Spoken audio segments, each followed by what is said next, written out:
Hello বন্ধুরা, আজকে গুজরাটের মিক্সিং ভর্তা যেটা সেটা আপনাদের দেখাবো। তো চলো দেখা যাক।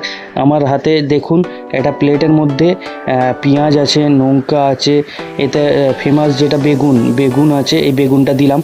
বেগুন আছে, তাতে কাঁচা লঙ্কা আছে, পেঁয়াজ আছে, আরও কিছু 3-4 রকমের মিক্সিং আছে। তো দিয়ে আমি এটাকে নাড়ছি, নেড়ে পুরো এটাকে মিক্স করছি। মিক্স করার পরে আপনাদের এই রেসিপিটা দেখাবো। দারুণ একটা রেসিপি, গুজরাটের ফেমাস রেসিপি। চলো দেখা যাক মিক্সিংটা কিভাবে হয়। মিক্সিংটা হওয়ার পরে আপনাদের দেখাবো কী দিয়ে এটা খাওয়া যায়। যে কী দিয়ে খাওয়া যাবে সেই খাওয়াটা আপনাদের দেখাবো। এই আলুটা দিচ্ছি, দেখুন। আলু দেওয়ার পরে ফিরে আবার আমাকে মিক্স করতে হবে। আলুর সঙ্গে মিক্স করলে আরও জিনিসটা আরও সুন্দর হবে, খেতে টেস্টফুল খাবার হবে একটা। তো আলু দিয়ে আমি এটাকে মিক্স করে দিলাম।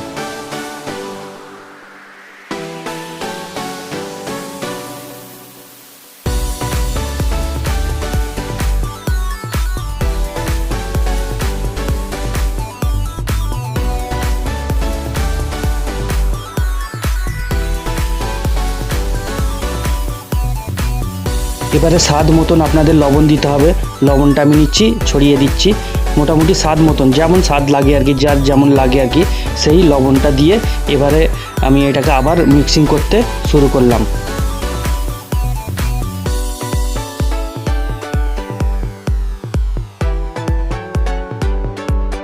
এবারে আমাদের গুজরাটের ফেমাস ভর্তা রেডি হয়ে গেছে। এবারে আমি যে খাবো যে দিয়ে, সেটা দেখুন ডিম আছে, আমি ডিম নিচ্ছি, তার সঙ্গে আবার মুরগির পিস নেবো, তার সঙ্গে ডাল নেবো।